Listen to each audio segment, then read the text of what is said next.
se asume que la densidad del fluido es constante a lo largo de toda la tubería, dentro de la tubería y dentro del cilindro. Lo vamos a considerar como si el fluido fuese incompresible.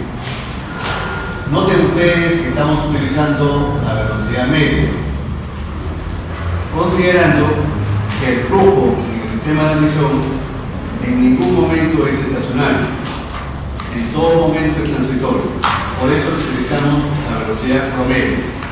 La velocidad promedio a través de la sección de paso de la válvula de admisión. Ahora, hicimos una aproximación. Establecimos que el cociente entre la velocidad del pistón, el cociente, los valores medios de la velocidad del pistón con respecto al área promedio de la sección de paso, aproximadamente guardaba la misma relación con los valores máximos de estos parámetros, es decir, la velocidad máxima del pistón con respecto al área máxima de apertura de la válvula de admisión. Dijimos que el área de paso de la válvula de admisión la podíamos asumir aproximadamente igual al área lateral de un cilindro, ¿no?, que tuviese como generatriz el levantamiento de la válvula. Y dijimos que estadísticamente este levantamiento era igual a la cuarta parte del diámetro de la válvula. Considerando eso, el área máxima de paso de la válvula la podíamos calcular de esta forma muy sencilla, a través de esta forma, ¿no? Pi por el diámetro de la válvula al cuadrado sobre K. Acá a la derecha muestro los valores, los rangos de variación de cada uno de los términos. La velocidad máxima del pistón, la velocidad instantánea máxima del pistón, para poder hacer el cálculo de la velocidad del flujo, la velocidad promedio, se consideraba que se conseguía cerca de la mitad de la carrera. Sabemos que la velocidad del pistón es cero en los puntos muertos y que la velocidad máxima se verifica cerca de la mitad de la carrera. Pero exactamente dónde, en qué punto, en qué momento. Dimos una condición, ¿no?, que aproximadamente eso se producía cuando la biela hacía un ángulo de 90 grados con la manivela. Ahí más o menos en ese momento se alcanzaba aproximadamente la velocidad máxima del pistón. Pero habíamos establecido una semejanza entre el triángulo geométrico y el triángulo vectorial. El triángulo geométrico con el triángulo vectorial. Si esta es la velocidad de la biela, esta componente sería la velocidad del pistón. Y por lo tanto, se cumpliría que la velocidad del pistón sería igual a la velocidad de la biela entre el seno del ángulo phi. ¿Y qué cosa es phi? Phi habíamos dicho que es el ángulo que hace la manivela con el eje que pasa por el eje del cilindro. Ese es el ángulo phi. Entonces, en este caso, el arco tangente de phi será igual a L sobre L. Si nosotros aplicamos eso a las relaciones trigonométricas, encontramos que la velocidad máxima del pistón es igual a la velocidad de la biela por 1 más lambda al cuadrado, siendo lambda la relación geométrica entre R sobre L. Lambda es igual a R sobre L. Dijimos que el rango de lambda fluctuaba en el rango de 0,25 a 0,30. ¿Y qué podíamos asumir de valor medio de ese rango? Es decir, 0,28 aproximadamente. Ahora, si nosotros reordenamos adecuadamente los términos y reemplazamos el valor de omega, la velocidad angular, por 2 por pi por n sobre 60, esto representa la velocidad angular. Si nosotros agrupamos adecuadamente términos, vamos a ver que la velocidad máxima del pistón es igual a la velocidad media por este factor que está agrupado en rojo. Si nosotros reemplazamos lambda por el valor de 0,28, digamos a que el valor numérico de este término, que está encerrado en una elipse roja, es igual a 1,63. Por lo tanto, la velocidad máxima del pistón será 1,63 veces la velocidad media del pistón. Esta fórmula es mucho más fácil de recordar y de calcular. Hay que tomar en cuenta que muchas veces el fabricante proporciona el dato de la velocidad media, o en todo caso la velocidad media se puede calcular con mucha facilidad a través de esta fórmula. Más bien lambda es un valor, un parámetro que los fabricantes no suelen proporcionar. Había que asumirlo. Entonces los alumnos, por ejemplo, durante los exámenes, ellos procuran calcular la velocidad del pistón a través de esta fórmula y llegan a la conclusión que lambda no es proporcionado como dato. Y generalmente me dan indicaciones de que no pueden seguir calculando porque no es proporcionado lambda como dato. Entonces, eso no es argumento para no poder resolver el problema, ¿no? Hay que asumir un lambda, asumiendo que el rango de variación de lambda es pequeño, de 0,25 a 0,30. No se comete gran error si es que uno considera el valor medio de ese rango, ¿no? Y por lo tanto se puede asumir esta fórmula para poder calcular la velocidad máxima del pistón. Una vez que uno tiene la velocidad máxima del pistón, se puede calcular la caída de presión que se produce en el ducto de admisión con esta fórmula. O también es equivalente con la fórmula que vimos al final de la clase pasada. Esta última fórmula, que está en el cuadro amarillo, es muy útil para efectos de hacer análisis y para hacer cálculos. Podemos observar, por ejemplo, que uno de los factores más importantes que determinan las pérdidas hidráulicas es la velocidad del motor. Mientras más rápido es el motor, mayores son las pérdidas de presión y la admisión se vuelve menos eficiente. Pero les recordé que la tendencia mundial en la fabricación de motores es hacerlos a estos cada vez más rápido, con velocidades de giros de cigüeñal más rápidas. ¿Y por qué hay esa tendencia? ¿Por qué hay la tendencia de los fabricantes de hacer que sus motores automotrices sean cada vez más rápidos? Porque hay una especie de axioma en la construcción de maquinaria. Para una determinada potencia, una máquina o un motor es más pequeño a medida que la velocidad de su eje cigüeñal aumenta. Y obviamente que en el campo automotriz es muy útil que haya esta relación. Mientras más rápido es el motor, mientras más rápido mira su cigüeñal, más pequeñas son las dimensiones del motor. Menos peso, menos volumen van a ocupar. Claro, pero hacer al motor cada vez más rápido tiene una implicancia negativa. La admisión se vuelve menos eficiente. Se producen más pérdidas en cada ciclo. Más pérdidas de presión. Una forma de contrarrestar este efecto negativo de la velocidad es aumentando el área de paso de las válvulas. ¿Cierto? Válvulas más grandes o cambiar el esquema de una válvula de admisión por cilindro a cambiar a un esquema de dos válvulas por cilindro. Dos válvulas de admisión, dos válvulas de escape. Incluso algunos fabricantes le ponen 3 válvulas de admisión y 2 de escape. 3 de admisión y 2 de escape.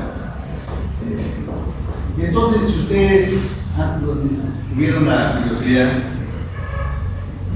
habrán visto en este cuadro una forma, es como se indica acá, de cambiar el esquema de 2 válvulas por un esquema de 4 válvulas, manteniendo el mismo diámetro, con el mismo diámetro del cilindro.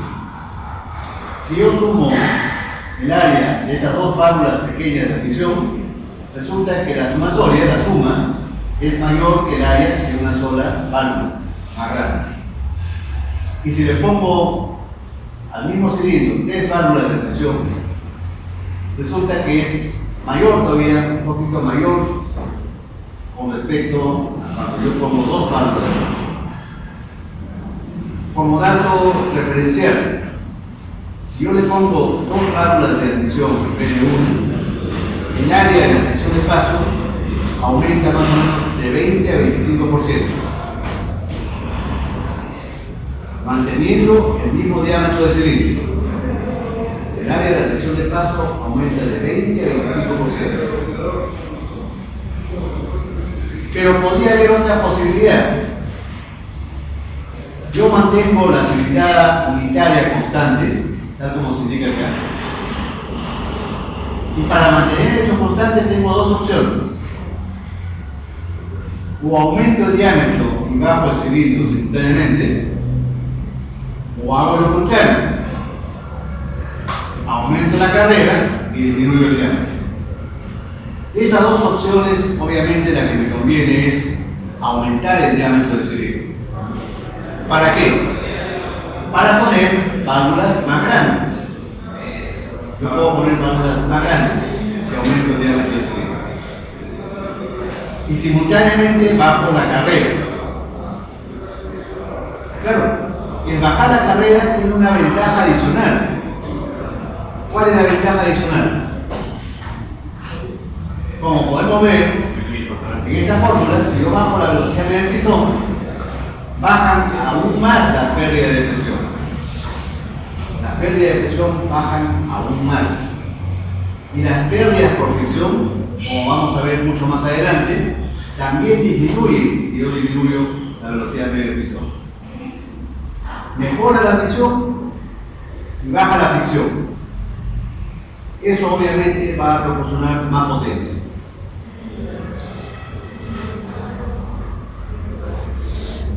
Entonces, cada vez los fabricantes procuran de que la relación S sobre D,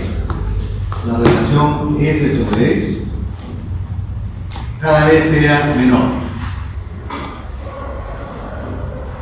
Esa es la tendencia en la fabricación de motores, hacer que la relación S sobre D sea cada vez más pequeña. Antiguamente, los motores antiguos, la relación era mucho mayor que 1. La carrera era mucho más grande que el diámetro.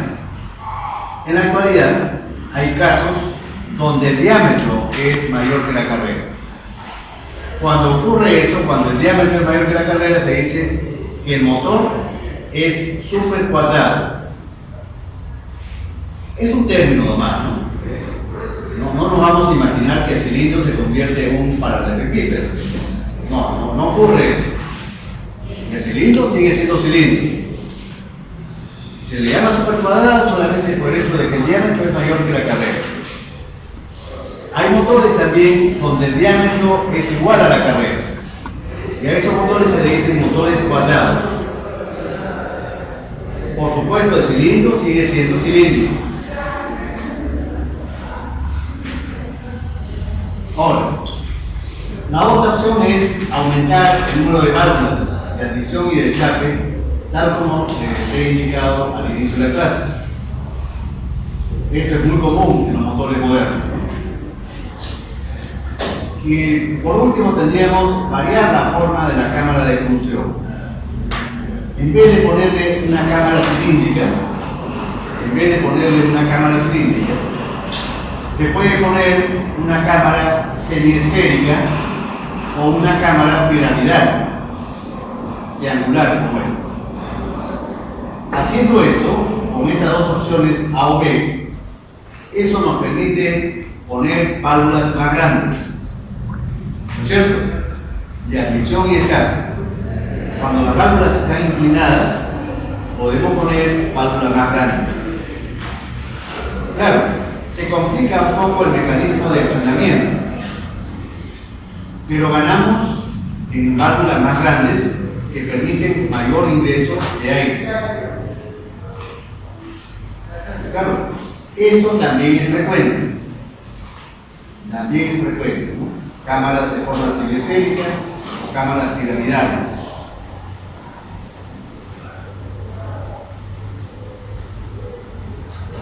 ¿Se ha entendido, por favor, esto? ¿Se ha entendido?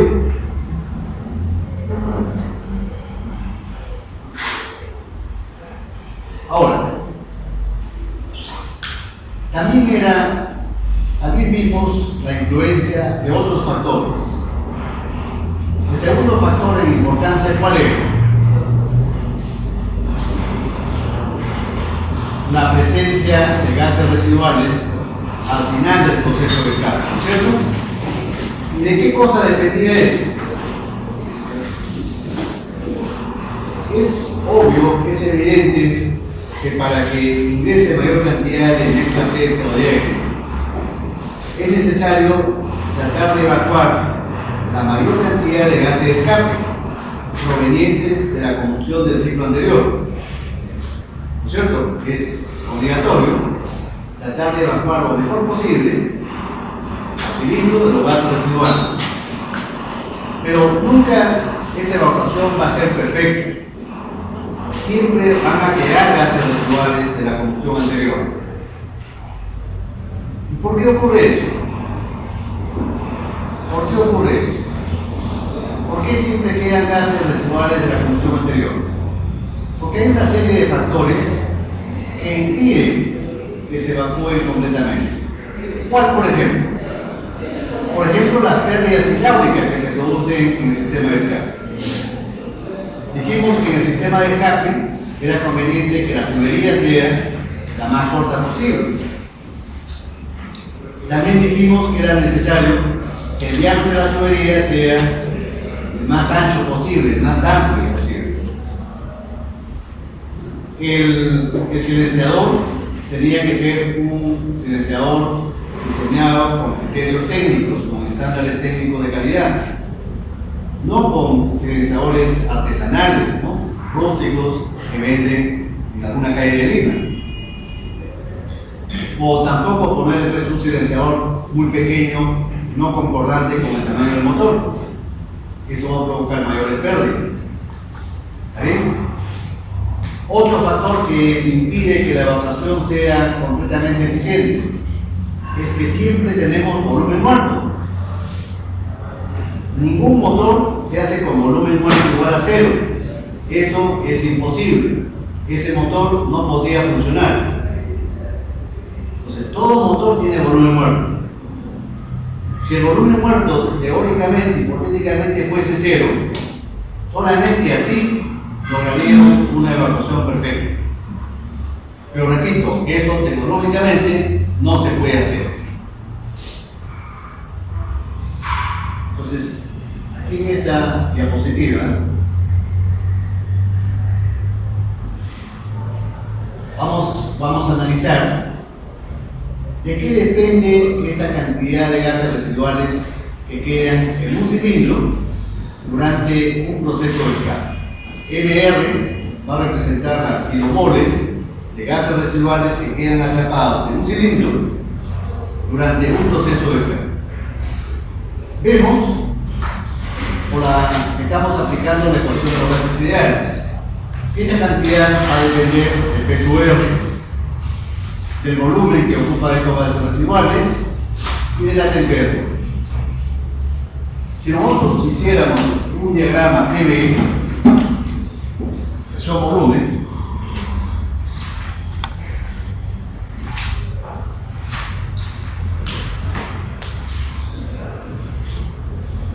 considerando el punto muerto superior, el punto muerto inferior, la presión atmosférica, el proceso de intercambio de gases era este, ¿no?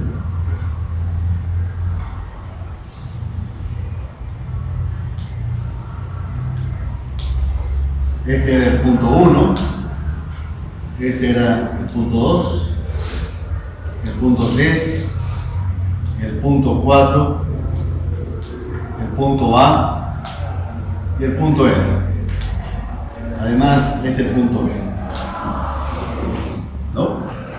Ahora, aprovechando este dibujo, la diferencia entre P sub 0 y P sub A, ¿qué cosa es?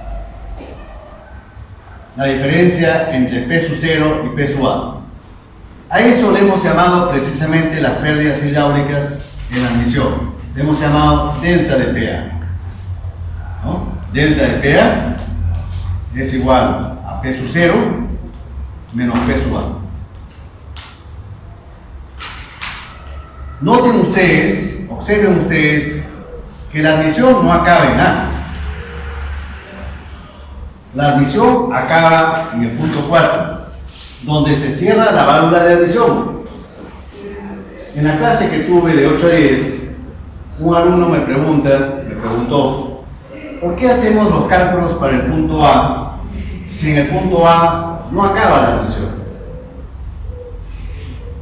Resulta que hacer este cálculo para el punto A es mucho más fácil analíticamente que calcular la presión P, la presión en el punto 4. Nosotros después, asumiendo coeficientes empíricos, podemos corregir ese valor de P sub A. ¿No? Podemos corregir cuánto es la pérdida. Lo importante por ahora es obtener una fórmula que fácilmente la podemos deducir. Para el punto del escape, lo mismo, el escape no acaba en el punto R. ¿Dónde acaba el proceso de escape? En el punto 2, donde se cierra la válvula de escape realmente. Y entonces aquí vamos a tener también un gradiente de presión. A esto le vamos a llamar delta de PR. Las pérdidas que se producen en el sistema de escape.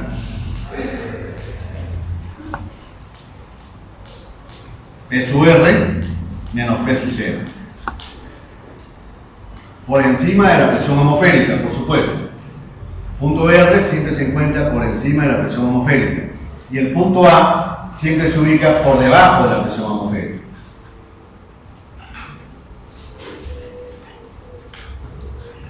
Entonces acá vamos a ver, el factor más influyente que interviene en esta fórmula de MR, ¿cuál es? Es el volumen muerto, es el volumen en el punto R, asumiendo que aproximadamente el escape acaba en R. Ya sabemos que el escape no acaba en R, acaba realmente en 2. Es solamente una aproximación. El escape estamos considerando que acaba en el punto R. Si el escape asumimos que acaba en el punto R, el volumen es B sub C. Por eso que en la fórmula pongo B sub C de frente. Ahora, también es fácil darse cuenta que mientras más pequeño es el volumen muerto, menos cantidad de gases residuales vamos a encontrar al final del proceso de escape. ¿Cierto? Mientras más pequeño es el volumen muerto, entonces menos gases residuales vamos a encontrar. Pero para no tomar en cuenta el tamaño del motor, es conveniente considerar la relación con respecto al volumen, a la cilindrada unitaria. Es conveniente considerar un parámetro adimensional de volúmenes. Y entonces vamos a asumir B sub C sobre B sub H. Y este término, vean ustedes, es inversamente proporcional a épsilon. Mientras mayor sea el épsilon del motor, menor es la cantidad de gases residuales a igualdad de cilindrada unitaria. ¿No es cierto? Así podemos interpretarlo. A mayor relación de compresión, menor es el volumen muerto a igualdad de cilindrada unitaria. Si consideramos esto, entonces un motor diésel, si comparamos un motor diésel con un motor Leché, sabemos que los motores diésel siempre tienen mayores relaciones de compresión que el motor Leché. Y por lo tanto, este cociente siempre será menor que el motor diésel. Entonces, hay otro parámetro que nos permite evaluar la eficiencia del proceso de escape. Es a través de este coeficiente gamma R. A gamma R le vamos a llamar coeficiente de gases residuales. A gamma R le vamos a llamar coeficiente de gases residuales. Por definición, este coeficiente es MR sobre M1. ¿Qué cosa es M1? La mezcla fresca que ingresa al motor a un cilindro durante un ciclo. M1 es la cantidad de mezcla fresca que ingresa al motor por cilindro en un ciclo. ¿Está bien?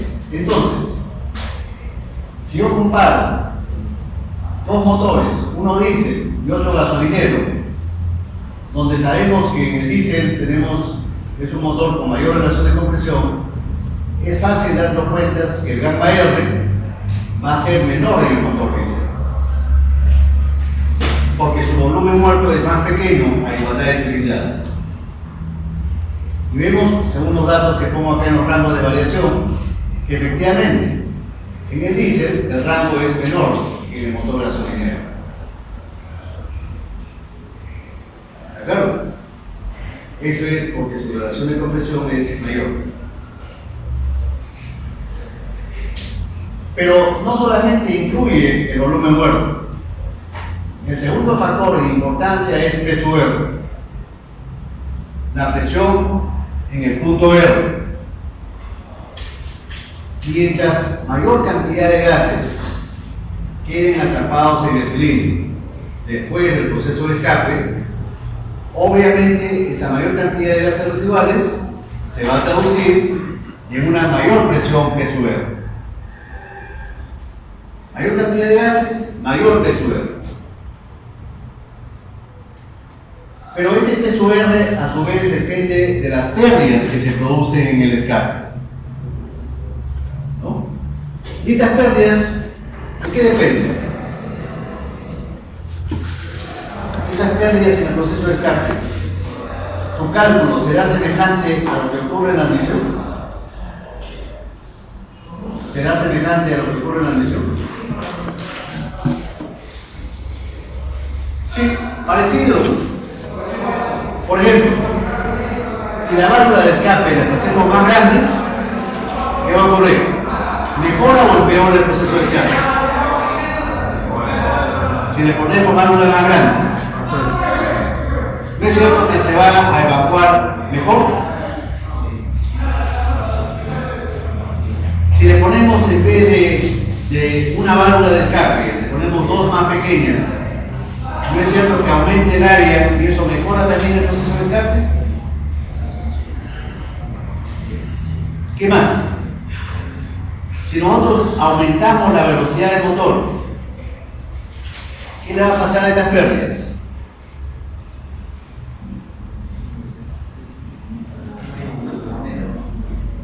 Va a ser más difícil que los gases salgan. Así como al aire le es más difícil ingresar, a los gases les es más difícil salir en cada ciclo. ¿Está claro? Y entonces, ¿qué va como consecuencia de eso? ¿Qué ocurre? PSUR aumenta. Si aumenta la velocidad, aumentan las pérdidas de presión en el proceso de escape. Así como aumentaban las pérdidas en la admisión, también aumentan las pérdidas en el escape. PSUA baja y PSUR aumenta. Si es que aumenta la velocidad. ¿Está claro? Si es que yo le pongo accesorios inadecuados al motor en el sistema de escape, por ejemplo, le pongo un silenciador más pequeño, o le pongo una tubería más larga, o un diámetro más pequeño, eso también dificulta la evacuación de los gases de escape. Y por lo tanto, eso provoca el aumento del PSUR. ¿Está claro? Entonces, algo muy parecido a lo que ocurre en el proceso de admisión.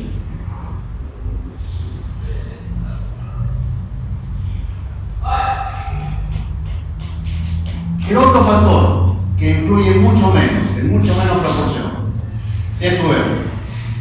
T sub R influye en mucho menos proporción que los dos factores anteriores, el volumen muerto y P sub R. Prácticamente no influye. Ahora, ¿por qué digo que no influye en la admisión T sub R?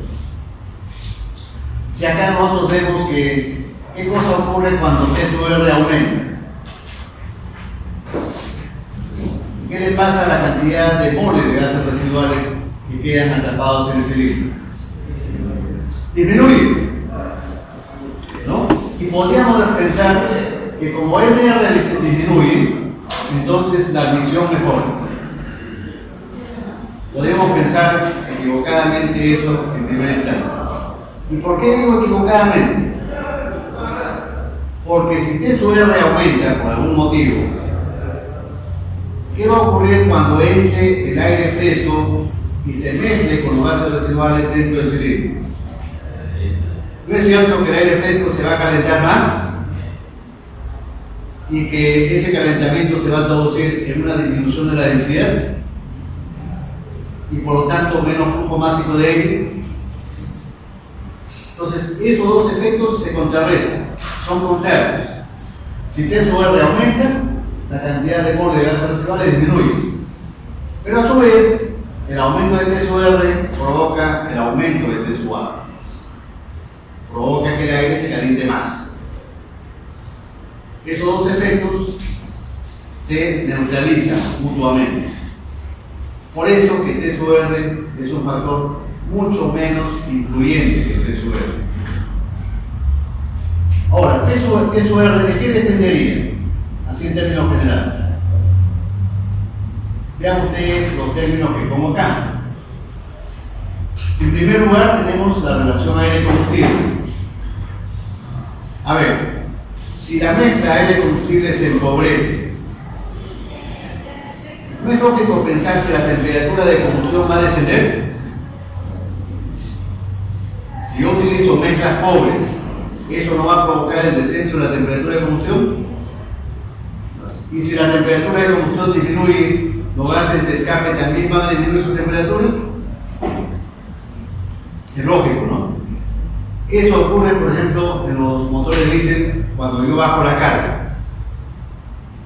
Cuando bajo la carga del motor diésel, la mezcla se empobrece. Si la mezcla se empobrece, baja la temperatura de los gases de escape o dentro del cilindro. En cambio, en el motor Echec, casi siempre trabajamos alrededor de la relación estequiométrica. Así bajemos la carga, la relación estequiométrica o la relación aire-combustible se mantiene muy cercana a la estequiométrica.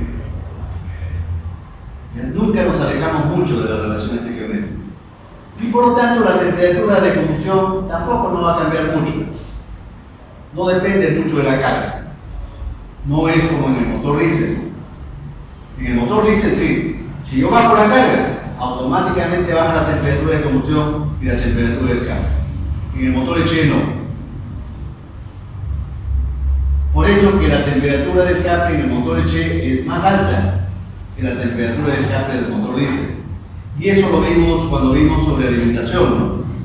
¿Recuerdan ustedes que pusimos ahí en el esquema correspondiente que la temperatura de los gases de escape en el diésel, ¿cuánto era? 650, 700 grados centígrados, ¿cierto? ¿Y qué dije con respecto al motor de Echec? De 900 a 1000 grados centígrados. Una de las razones de eso es que los motores Echec trabajan con relaciones cercanas a las estequiométricas. Otro motivo, en el motor diésel la expansión es más larga. El gas, antes de expulsarse, se expande más. ¿Y cómo sé eso? ¿Cómo sé que se expande más? ¿Recuerdan ustedes un parámetro de los ciclos teóricos que le habíamos llamado delta? Que era el coeficiente de expansión posterior. Esto era igual a epsilon sobre ρ. En el motor diésel, el delta es mucho mayor que en el motor H. La expansión más larga. Se expande más gas en el motor diésel. Eso también contribuye a que las temperaturas sean menores en el motor diésel. ¿Cuánto menores? De 200 a 300 grados menos. Claro, y también depende de las condiciones de refrigeración, ¿no? Este Q doble punto es cuánto de calor se pierde en la refrigeración. Si se pierde mucho calor, eso va a provocar el enfriamiento de los gases de escape. Los rangos están ahí, tal como los indico. Estos valores de los rangos recién lo he puesto ayer.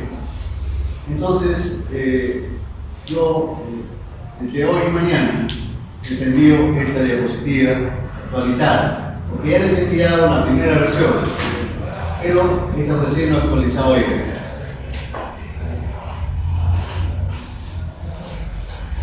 El tercer factor, ¿cuál es? Mucho menos importante que los dos anteriores. ¿Cuál es? Si nosotros revisamos o nos acordamos de lo que explicamos en la clase anterior, es el calentamiento de la mezcla fresca por contacto con las paredes del motor. Y lo habíamos representado como ΔT.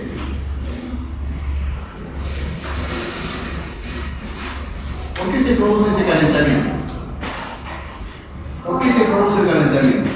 El aire o de la mezcla aire-combustible cuando el motor ingresa por el sistema de admisión. Porque cuando el motor comienza a trabajar y la temperatura de las paredes llegan a un punto de equilibrio, la temperatura de estas paredes es mayor que la temperatura atmosférica, ¿no? Si nosotros dibujamos, por ejemplo, supongan ustedes que este es el filtro.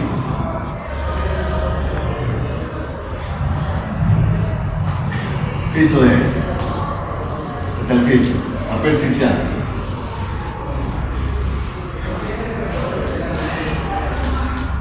Esto que estoy achurando es el papel filtrado.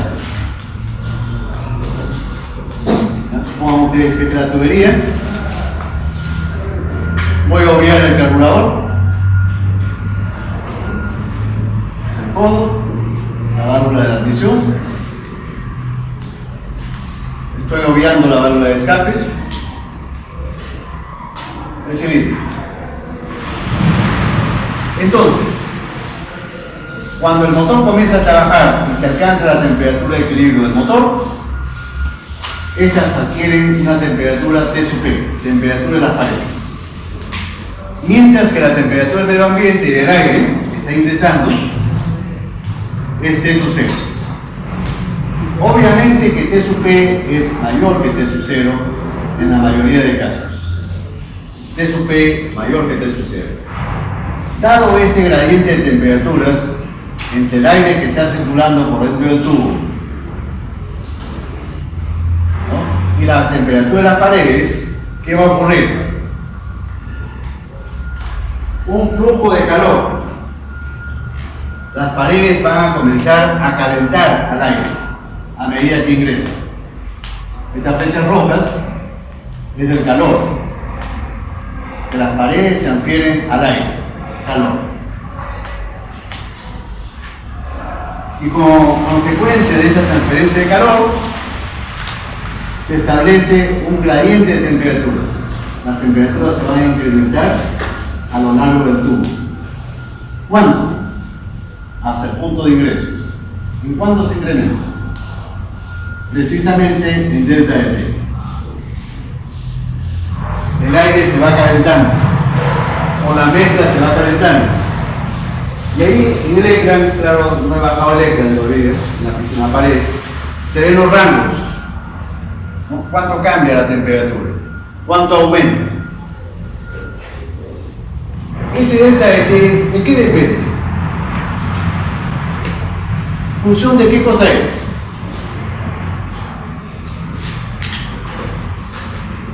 Si las paredes estuviesen más calientes, ¿No es cierto que el aire se va a calentar más? Sí, es obvio.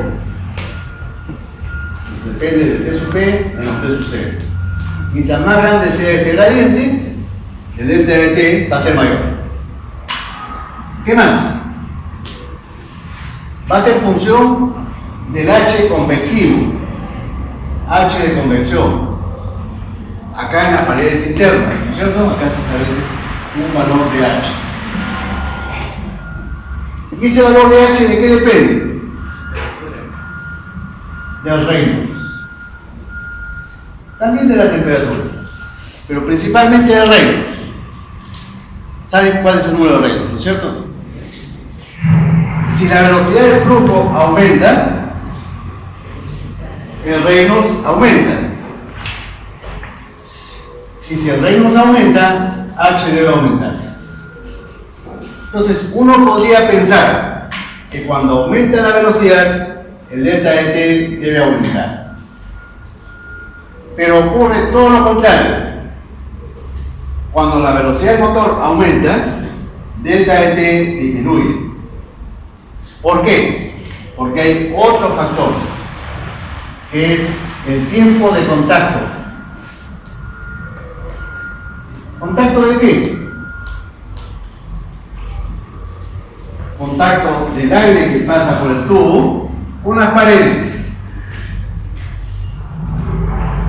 Para ilustrar eso, ¿qué les parece si planteo un experimento un poco también difícil de realizar? Si echo yo carbón ardiendo en brasas acá en el suelo, ¿ya? Y los hago correr, por supuesto, voluntariamente a ustedes descalzos, ¿cómo pasarían ustedes? ¿Despacio o corriendo? Corriendo, ¿no es cierto? Corriendo. Lo mismo le pasa al aire. Mientras más rápido pase el aire por el tubo, menos se va a calentar. Y para que el aire pase rápido por el tubo, la velocidad tiene que ser alta. La velocidad del motor. ¿No es cierto? Entonces, cuando aumenta la velocidad, sorprendentemente, aumenta la velocidad, delta de T también disminuye. Y esto se debe a que aumenta la velocidad, el tiempo de contacto disminuye. Y esto realmente es lo que produce este efecto. La implicancia es realmente así.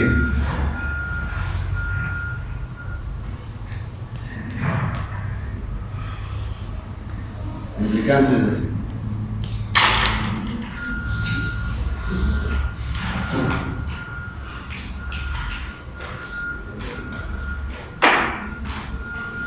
Ahora, si mostramos los rangos de delta de T,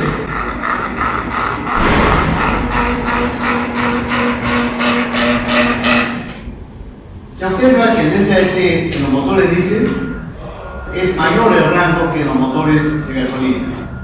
En el motor diésel está entre 20 y 40 grados centígrados. Y en el motor HE está entre menos 5 y más 25. Acá me faltó el signo más. Entre menos 5 y más 25. El rango es menor en el motor HE. ¿Y por qué es menor? ¿Por qué el rango es menor? ¿Por qué en los motores HE la mezcla se calienta menos que en el diésel? Uno de los motivos es el que acabamos de ver.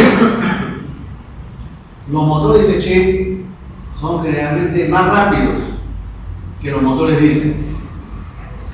Por lo tanto, el aire o la mezcla tiene menos posibilidad de calentarse, porque el tiempo de contacto disminuye. Al ser más rápido los motores HE, el tiempo de contacto disminuye. Pero hay otra razón más importante por la cual el delta de T del motor HE es más bajo.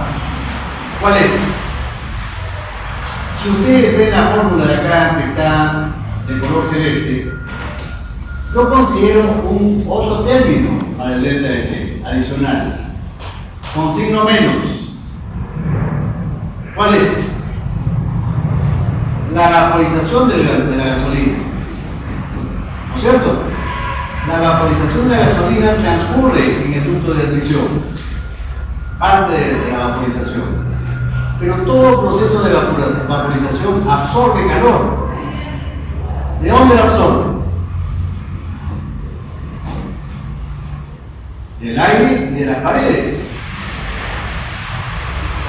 Enfriando. La vaporización tiene un efecto refrigerante sobre la temperatura de la mezcla. Lo mismo ocurriría si yo, por ejemplo, esparciera vapor de agua o agua en gotitas. Si yo, digamos, inyectaría gotitas de agua al ducto de admisión, también va a haber ese efecto refrigerante. Porque el agua se va a vaporizar. Si inyectar alcohol, lo mismo. Y si inyectar GNV, no. ¿Por qué? Porque el GNV ya está en estado gaseoso. ¿No es cierto? ¿Qué pasa si yo, en vez de un combustible líquido, inyectara un combustible gaseoso? ¿Qué pasaría? ¿Va a haber ese delta de T por vaporización? ¿Se va a producir ese enfriamiento? No. ¿Por qué? Porque ya está en estado vapor, ya está en estado gaseoso. No hay ninguna vaporización, ¿no es cierto?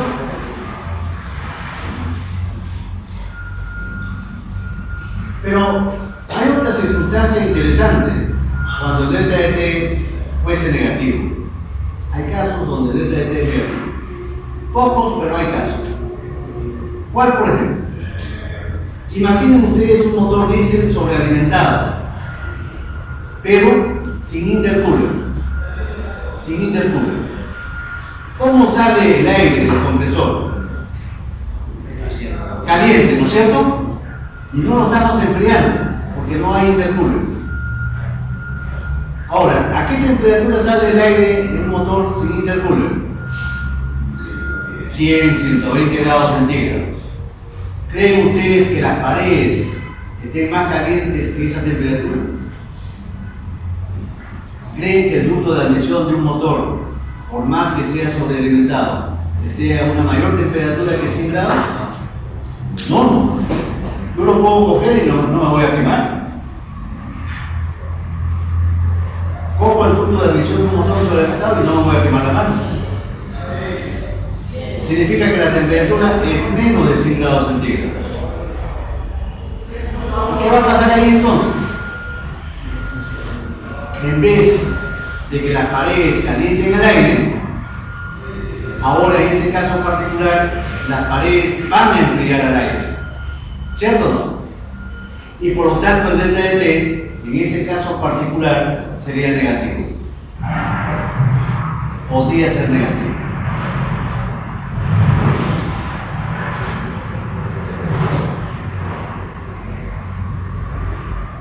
Ahora, así como me interesaba a mí calcular P sub A, la presión al final del proceso de admisión, también me interesa calcular la temperatura de la mezcla al final de la admisión. Por supuesto que yo quiero, mi deseo es que T sub A tenga el menor valor posible, ¿no? Que se aproxime mucho a la temperatura del medio ambiente, que no se caliente la mezcla. Por supuesto, yo sé que siempre se va a calentar, es inevitable que se caliente, pero voy a procurar que ese calentamiento sea mínimo. Y entonces, ¿cómo calculo esa temperatura al final del proceso de admisión? ¿Cómo calculo esa temperatura al final del proceso de admisión? Voy a considerar para el cálculo un modelo sencillo, un modelo matemático sencillo, que está acá en el gráfico, ¿no? voy a considerar, por ejemplo, que la cámara de combustión interna del motor de combustión interna es esta. La cámara de combustión es esta. Voy a considerar que a esta cámara ingrese el aire. ¿En qué condiciones y en qué cantidad? Voy a considerar que ingresa M1. M1 kilomoles. M1 kilomoles. ¿Qué cosa era M1? ¿Recuerdan? La cantidad de mezcla fresca que ingresaba al motor. Pero voy a considerar que esa mezcla ingresa a una temperatura T sub 0 más delta de T. Es decir, después que ha entrado al motor, después de la válvula de admisión, antes de mezclarse con los gases residuales, justo cuando esté entrando. Voy a considerar algo que realmente no se cumple, pero que para el modelo sigue siendo válido. Que entran MR kilomoles de gases residuales. Eso no es cierto, ¿no? Los gases residuales se forman dentro de la cámara. No es que entran, se forman. ¿Y a qué temperatura están esos gases residuales? A T sub R. Una vez que entran, se mezclan. Y para el modelo voy a considerar que los gases salen. Obviamente los gases no salen, esa mezcla no sale del sistema, se queda dentro de la cámara. ¿Qué cantidad? M1 más MR. ¿Cuál es la temperatura de esa mezcla?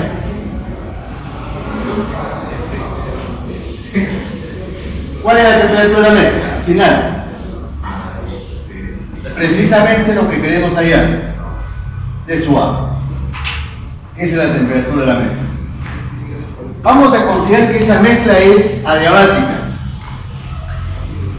Adiabática. ¿Por qué adiabática? Porque el proceso es rápido. Y vamos a considerar que no se produce trabajo. ¿Ya? No se produce trabajo, porque también el proceso es rápido.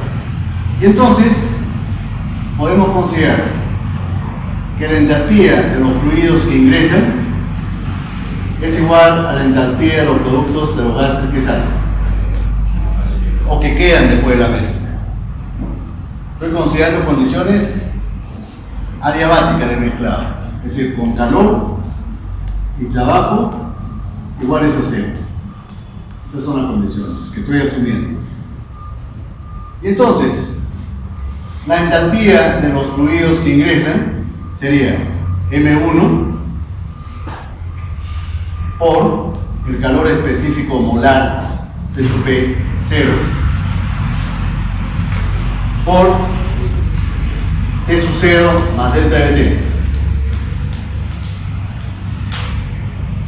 más MR por CPR, los gases residuales, por su temperatura, T sub 0. Y después de la mezcla tendríamos M1 más MR por CP de la mezcla, el valor molar, por T sub A. Y antes de calcular T sub A, voy a hacer algunas consideraciones. ¿Cuáles? Primera consideración. Voy a asumir que el CP de la mezcla aproximadamente es igual al CP0. ¿En qué se basa esta suposición? ¿Por qué estoy considerando que el calor específico de la mezcla aproximadamente es igual al calor específico de la mezcla fresca?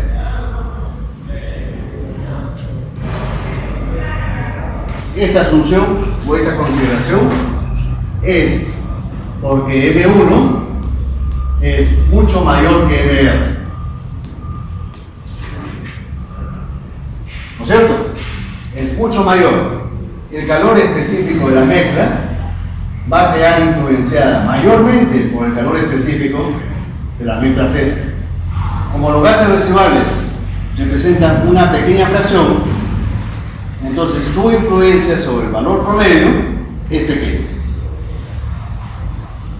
Es como los pesos ponderados en una calificación, ¿no? El peso ponderado de los gases residuales es pequeño con respecto al peso ponderado del aire. Es un promedio ponderado. Segundo, ¿qué otra consideración?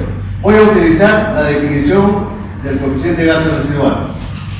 Este es igual a MR sobre M1. Tercera consideración.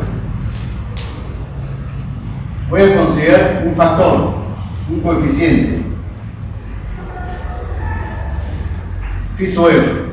Lo voy a definir así. CP R con respecto al CP0. El calor de los gases residuales, calor específico de los gases residuales, con respecto al calor específico de la mezcla fresca.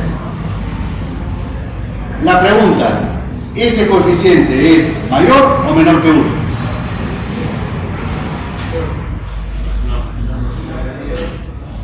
¿Mayor o menor? Mayor. Si nos fijamos ahí, es mayor. Pero la pregunta es, ¿por qué es mayor? Por la temperatura, efectivamente. Los gases residuales están a una mayor temperatura que la mezcla fresca. Ya sabemos que los gases, cuando aumenta la temperatura, aumenta el calor específico. Además, la mezcla fresca está compuesta por gases biatómicos. Mientras que los gases residuales está compuesta por gases diatómicos, triatómicos, poliatómicos. Cuando aumenta el número de átomos en una molécula, aumenta su calor específico. Por eso que C sub R es mayor que CP0. También. Y esto fluctúa en el rango de 1,10 a 1,15. Para cálculos rápidos aproximados, podemos considerar que phi sub R es igual a 1. Pero esto no es cierto. Solamente lo hacemos para hacer cálculos rápidos, no porque sea cierto. Entonces, ahora sí podemos despejar T sub A. T sub A es igual a T sub 0 más delta de T más phi sub R gamma R T sub R sobre 1 más gamma R.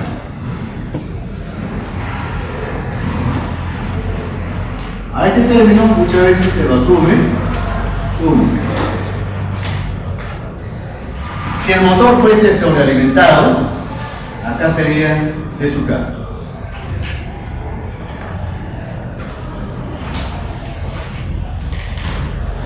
T sub K. Ahora, T sub K, si el motor tuviese intercooler, T sub K se convierte en T sub K prima. A la salida del intercooler.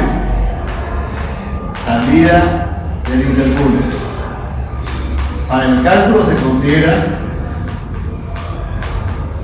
T sub K prima. A la salida del intercooler. ¿Y cómo calculamos T K prima en un motor sobrealimentado? Si el motor no tuviese intercooler, si no habría intercooler, entonces T sub K lo calcularíamos así, ¿no? T sub K sobre T sub 0 a la K a la NC menos 1 sobre NC por T sub 0. si no hubiese intercooler. Ya sabemos cuánto vale P sub K sobre P sub 0. ¿Cuánto vale? ¿Cómo lo habíamos definido ese cociente? P sub K sobre P sub 0. ¿No le habíamos llamado pi sub K? A este cociente no le habíamos llamado pi sub K.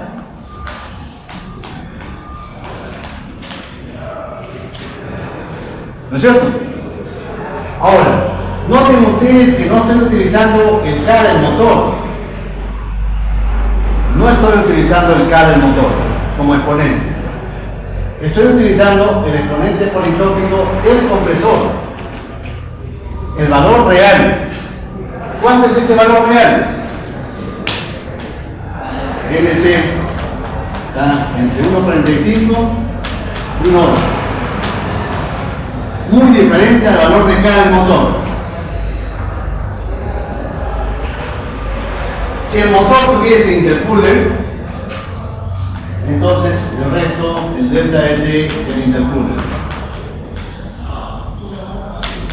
Y esto se convierte en TK', si tuviese intercooler. ¿Y cuánto vale el delta del intercooler? Esto es dato del fabricante, de 30 a 60 grados centígrados.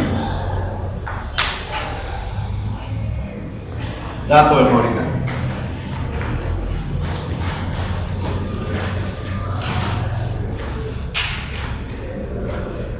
¿A qué conclusiones llegamos sobre el valor de T sub A?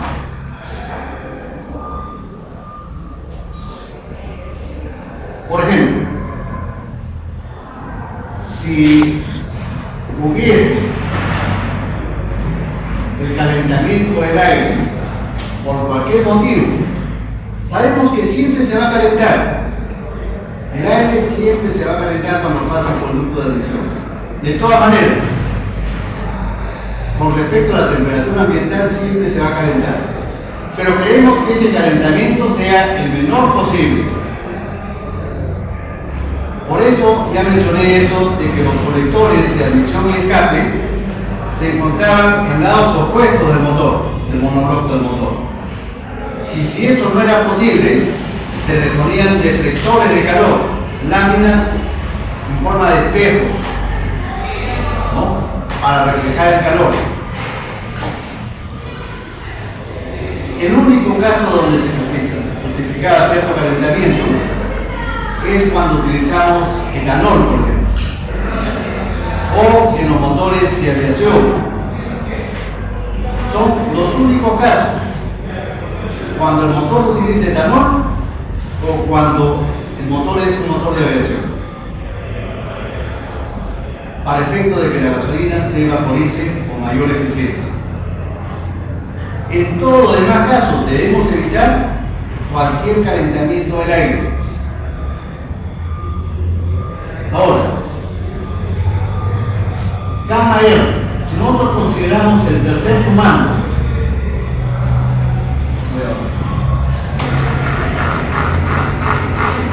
de este numerador, uno podría pensar, entonces sería conveniente que gamma R disminuya de todas maneras. Pero si gamma R disminuye, o si T sub R disminuye, ¿qué va a ocurrir? Si la temperatura de los gases residuales disminuyera, ¿qué va a pasar? Gamma R va a aumentar y ambos factores se neutralizan. Entonces, este tercer sumando no depende mucho de T sub R. No depende mucho. Es cierto, aumenta si T sub R aumenta, pero aumenta muy ligeramente. ¿Ya? Si T sub R aumenta, el tercer sumando también aumenta, pero en forma lenta, no en forma proporcional. Por supuesto, desde el punto de vista de la eficiencia de admisión, siempre es conveniente que gamma R tenga el menor valor posible. Eso ya intuitivamente lo sabemos. Para que la admisión sea eficiente, gamma R tiene que tener su menor valor posible. Lo ideal sería que fuese 0. ¿No es cierto? Gamma R 0 sería un proceso de escape perfecto. Eso no existe en la práctica.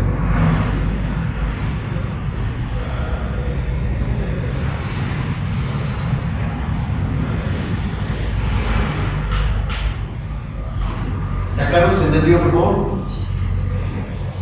Ahora, no solamente es necesario evaluar P sub A, la pérdida de presión. Al usuario lo que le interesa es con qué eficiencia se produce la admisión. Y a nosotros como ingenieros también eso es lo que nos interesa. ¿Con qué eficiencia se está produciendo la admisión?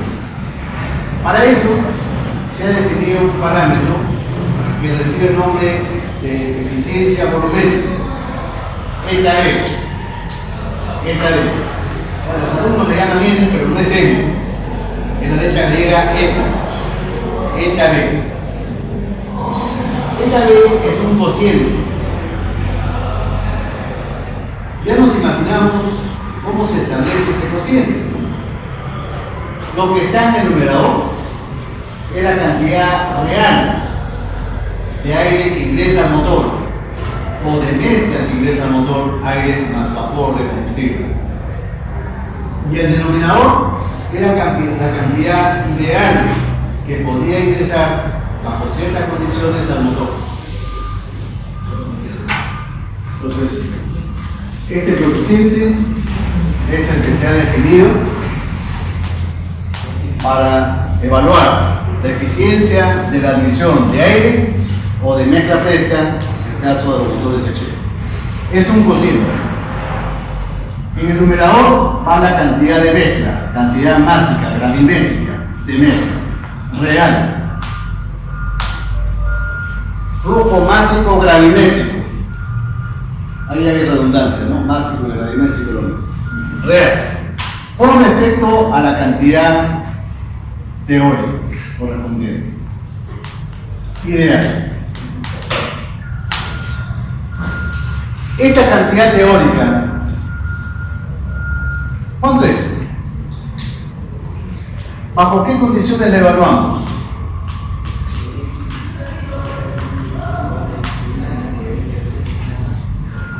En el caso de que la velocidad del motor fuese infinitamente lento, cuando n tiende a 0. ¿No es cierto? ¿Por qué cuando n tiende a 0? Si la velocidad del motor tiende a 0, ¿cómo serán las pérdidas en el ducto de admisión? 0. Tan lento ingresa el aire que no hay pérdidas. Tan lento ingresa el aire que no tiene chance de calentarse cuando ingresa. Es como que abro la puerta de la refrigeradora y lo dejo abierto un día. La temperatura adentro, por más que lo conecte a la corriente eléctrica, va a estar igual que la temperatura atmosférica. ¿No es cierto? Entonces, estas serían las condiciones ideales. ¿Y cuánto valdría? Igual a lo que se desplaza el pistón, multiplicado por el número de cilindros, por ρ sub 0, en este caso voy a considerar el caso general, ρ sub k, un motor sobrealimentado, y por el número de ciclos que se realizan por unidad de tiempo. ¿Cuántos ciclos se realizan por unidad de tiempo? Suponiendo que el motor fuese de 4 tiempos, y suponiendo que la velocidad del motor son n revoluciones por minuto. ¿No es cierto que cada ciclo termodinámico se hace en cada 2 vueltas del cigüeñal? Entonces, a n tendría que dividirlo entre 2. Y como lo quiero por segundo, entre 60. Si el motor fuese de 2 tiempos, sería solamente entre 60. Como es de 4, lo divido entre 2. Eso sería la cantidad ideal. ¿Cuánto sería la cantidad real? Esa cantidad real ya no la calculo, la mido. Pero para medir tengo que utilizar algún instrumento. ¿Qué instrumento utilizo? ¿Se indica eso en el dibujo? El rectángulo que está pintado de amarillo. ¿Qué instrumento es ese? Por la letra que le he puesto dentro. Un caudalímetro o un flujómetro. ¿Está claro? Eso me mide caudal, no me mide flujo máximo, me mide caudal. ¿Cuáles son esos caudalímetros? Hay de los más sencillos como un medidor de placa orificio, puede ser un medidor de torrera, sigue siendo sencillo. Un poquito más sofisticado, un tubo Venturi. Hay otros elementos como el rotámetro, es un tubo cónico y un flotador.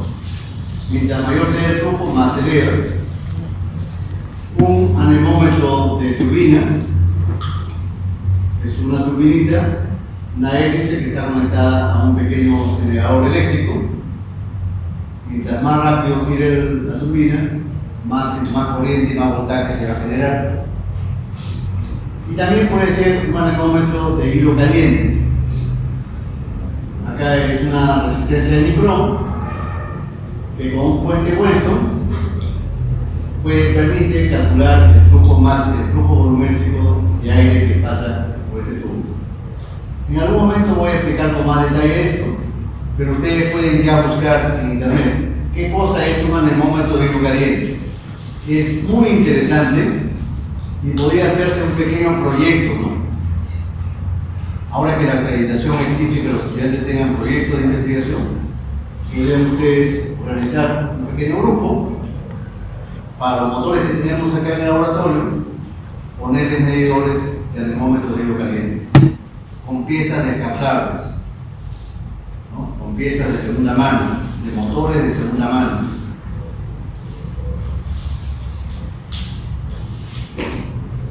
Entonces, eso lo mido. Pero yo tengo que calcular, medir el flujo máximo. No el caudal, sino el flujo máximo. ¿Qué cosa hago? Al caudal lo multiplico por la densidad. Pero la densidad del aire, ¿dónde? ¿En qué punto? En las condiciones de entrada, donde está ubicado el caudalímetro. Para ello instalo 2 instrumentos más. ¿Qué instrumentos? Un manómetro y un termómetro. Entonces tengo que poner un manómetro y un termómetro. ¿Para qué? Utilizando la ecuación de los gases ideales, yo pueda calcular la densidad del aire. Utilizando los parámetros de presión y temperatura, pueda calcular la densidad del aire utilizando la ecuación de los gases ideales. Entonces, considerando eso, ¿qué tendré? ¿Qué voy a hacer?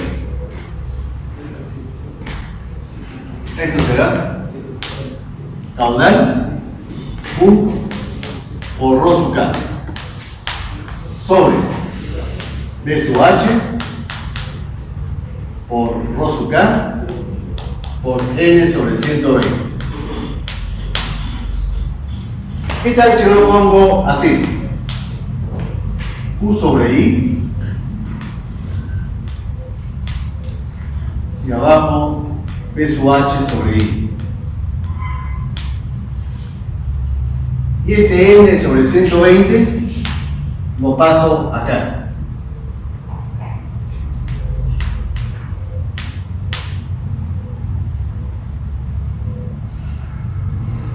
entonces me quedaría Rho sub K, ¿ok? Rho sub K. Yo sigo simplificando. ¿Cuánto vale esto?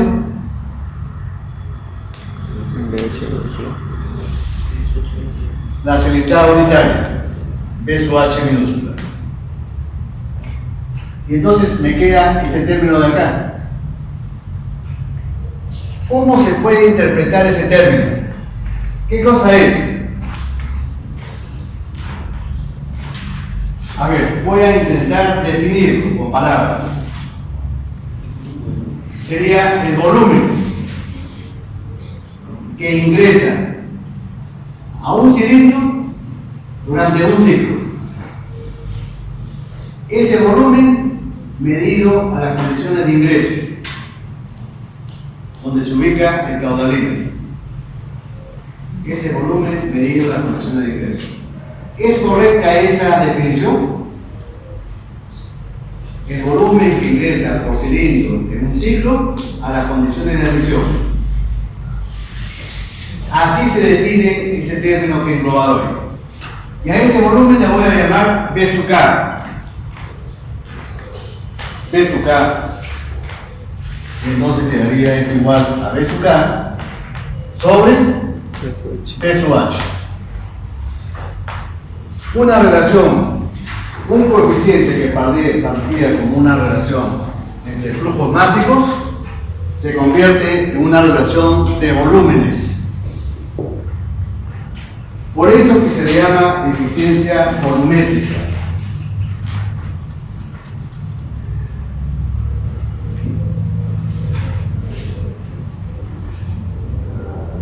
Normalmente esa eficiencia es menor que la unidad. Normalmente esa relación es menor que la unidad.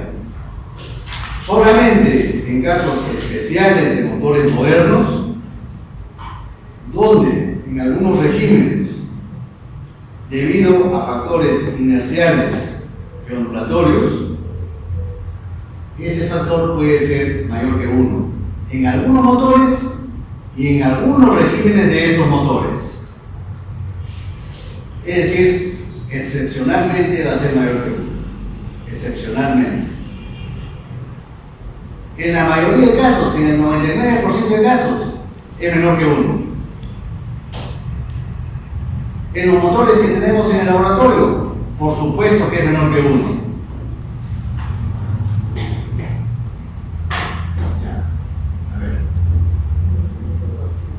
Ahora, no siempre voy a disponer de un caudalímetro. Yo necesito tener fórmulas analíticas, semiempíricas, que me permitan calcular la eficiencia volumétrica y que me permitan, como nosotros como estudiantes, analizar de qué depende la eficiencia volumétrica. Exactamente de qué parámetro del motor depende la eficiencia volumétrica. Entonces, vamos a tratar, en esta última parte de la clase, a deducir una fórmula analítica que nos permita calcular la eficiencia volumétrica de un motor cualquiera.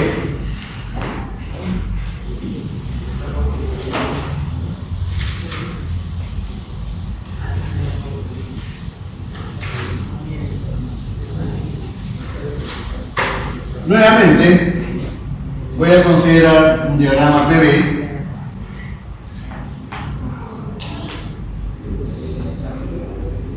el proceso de admisión para un motor de 4 tiempos de aspiración natural, el caso más sencillo.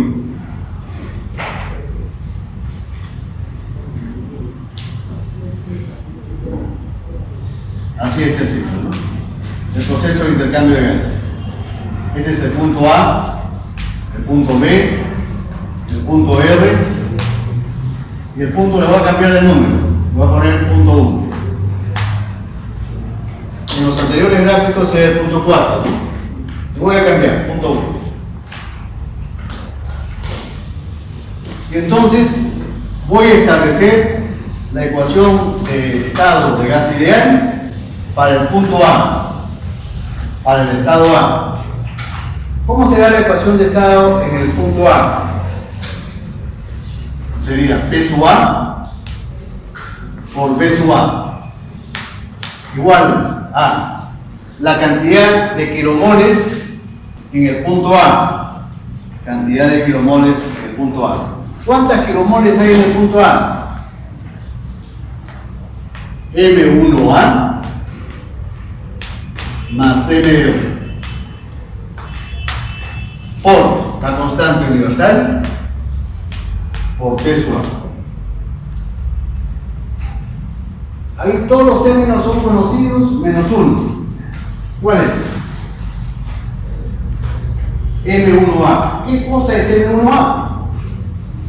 No le he puesto ni M1 ni MA. ¿Qué cosa es?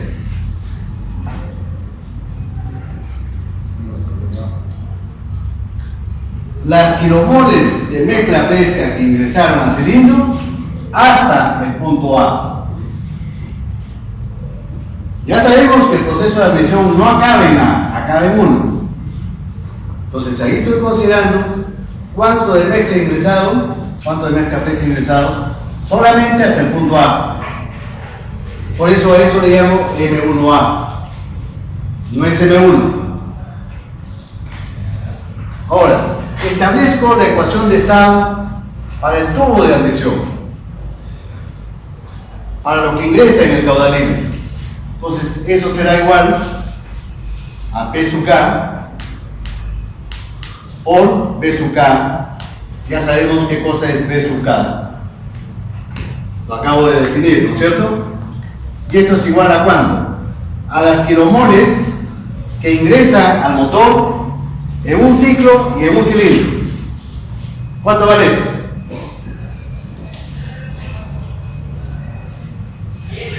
Las kilomoles reales que ingresan a un cilindro y a un ciclo. Eso sí es M1. ¿No es cierto? Lo que ingresa por cilindro y por ciclo. Por la constante R por T sub K. Ahora, yo sé que B sub K es igual a eta B por B sub H minúscula. Eso lo acabo de deducir hace un instante, ¿no? Y entonces, si a esta ecuación le llamo 2 y a esta ecuación le llamo 1, si yo divido 2 entre 1 y despejo eta B, ¿qué cosa tengo?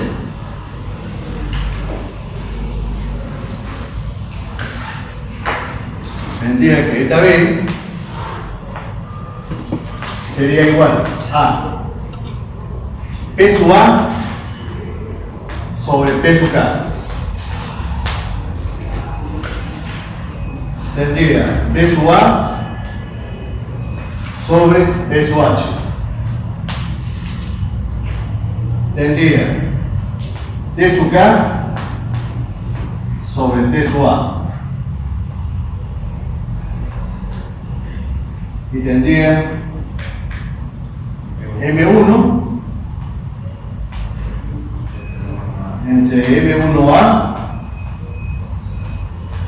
más MB. Yo voy a hacer un artificio y lo voy a multiplicar por M1 más MB y lo voy a dividir entre M1 más MB.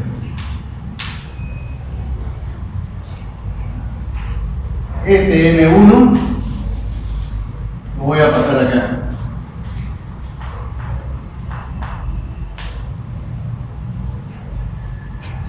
¿Está bien? No he cambiado nada. Y entonces, a este término, ¿cuánto vale? Ya lo hemos calculado para los ciclos teóricos. ¿Cuánto vale? B sub A sobre B sub H. Si ustedes revisan sus cuadernos, eso va a ser igual a epsilon sobre epsilon menos 1. ¿Qué más? Yo voy a utilizar la definición de gamma R.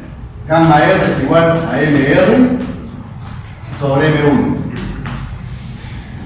Y entonces, todo este término de acá, ¿cuánto va a tener? Dada la definición de gamma R, ¿cuánto va a tener? Instantáneamente, mentalmente. 1 más gamma R.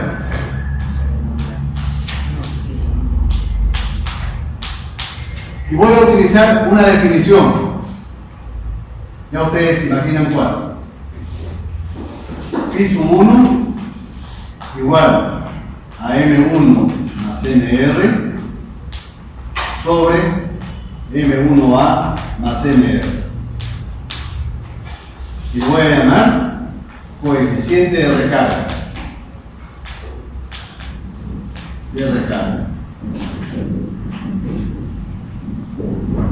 Ese coeficiente de recarga es mayor o menor que 1.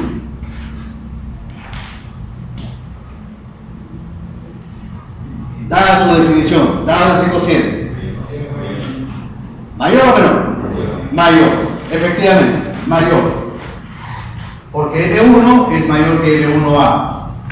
Entonces, esto en la práctica vale de 1,03 a 1,10. ¿Qué significa ese valor?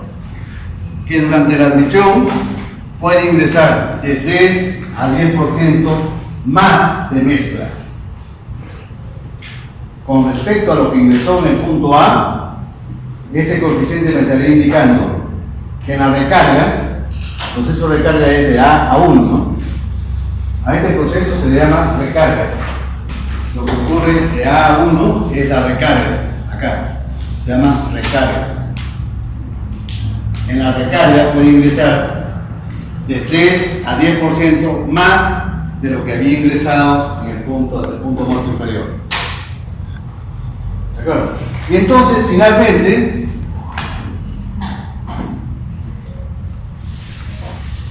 la eficiencia volumétrica la podría poner así.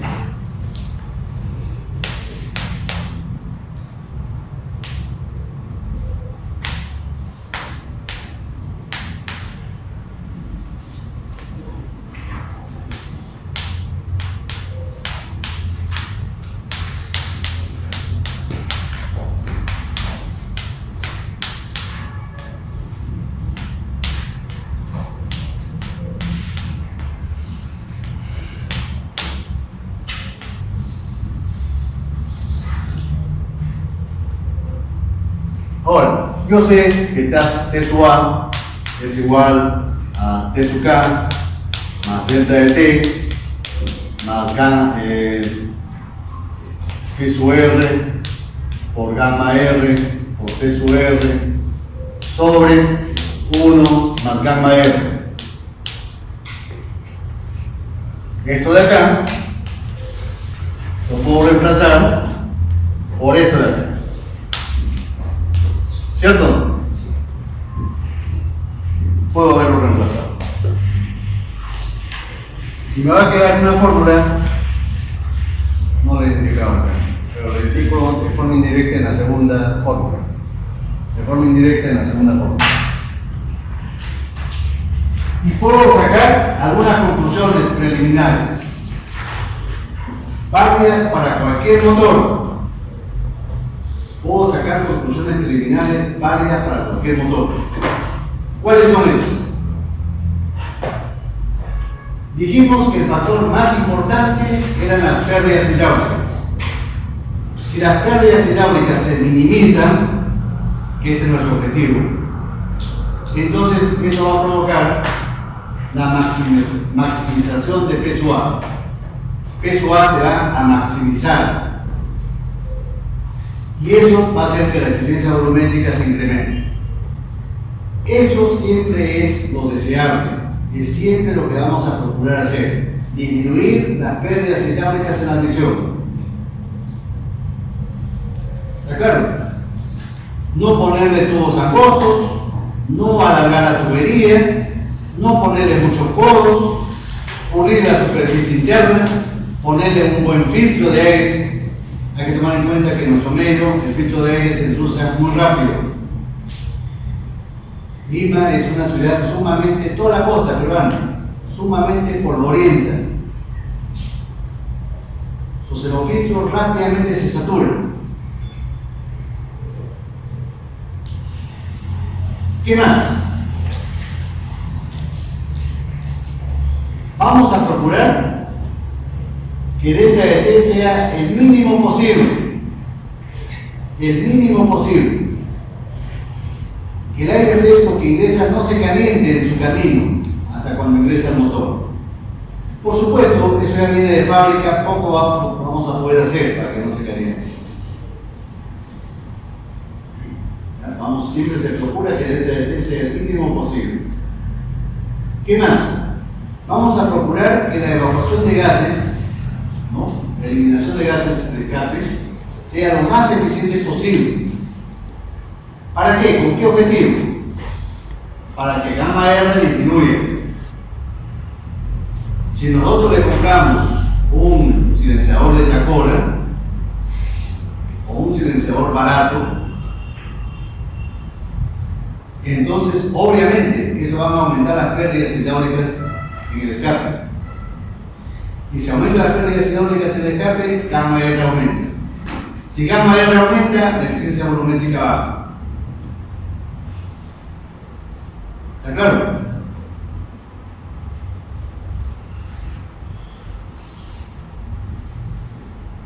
Bueno, estas dos fórmulas, estas dos últimas. La primera es válida para cualquier motor, de 4 tiempos o de 2 tiempos, de aspiración natural o sobrealimentado.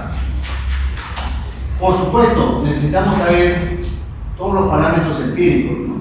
Necesitamos saber FISU 1, necesitamos saber gamma R y algunos otros factores. Pero es válido para cualquier motor. En cambio, nosotros podemos deducir otra fórmula a partir de esta primera. Yo puedo obtener otra fórmula para el caso particular de los motores de 4 tiempos.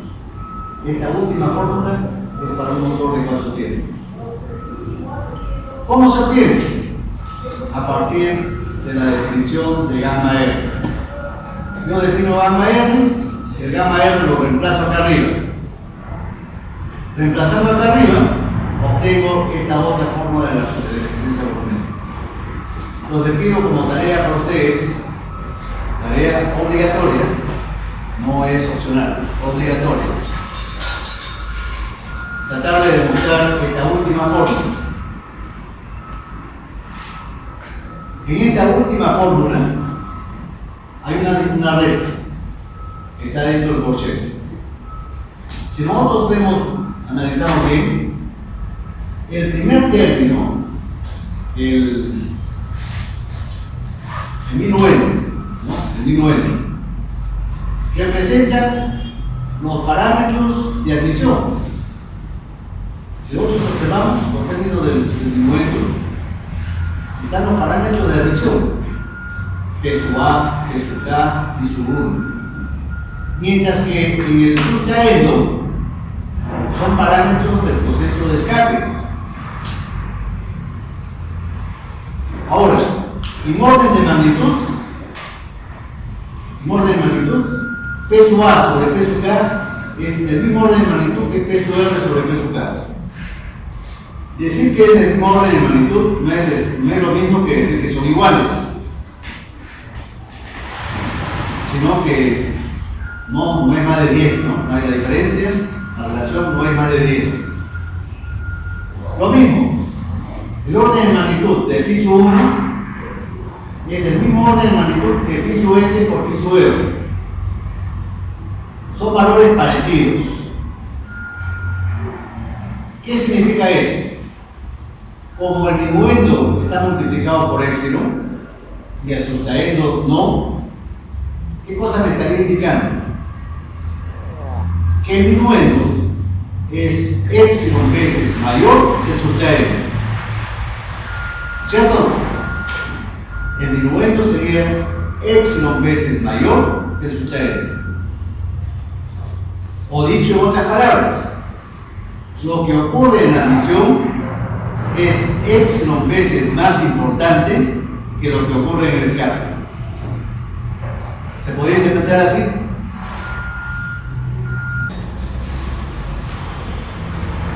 Y en los motores con barrido perfecto, phi sub s, ¿cuánto valdría? Si el barrido fuese perfecto, ¿quedarían gases residuales en el motor? Cero, efectivamente. Si el barrido fuese perfecto, no quedaría nada de gases residuales al final de este proceso. Y por lo tanto, phi sub s debería valer cero si el barrido fuese ideal. En los motores de aspiración natural, el barrido es casi inexistente. Por lo tanto, phi sub s tiende a 1. Y en los motores sobrealimentados, phi sub s tiende a disminuir. Pero no se hace cero nunca. Ningún proceso de barrido es perfecto. ¿Está claro? Eso lo voy a explicar con más detenimiento en la clase siguiente. Lo que quiero es que ustedes revisen esto en sus clases. Y que también revisen las tablas, esta tabla que hemos acá, los rangos. Y en base a esa observación, quiero que formulen preguntas mentalmente. Y en la próxima clase, esas preguntas me las formulen a mí. En las clases deben ser con una previa lectura. Eso sería lo ideal, ¿no? Que los alumnos ya vengan leyendo algo. O que sepan de qué va a tratar la clase. Que no vengan con la mente en cero. Eso es todo. Gracias por la atención.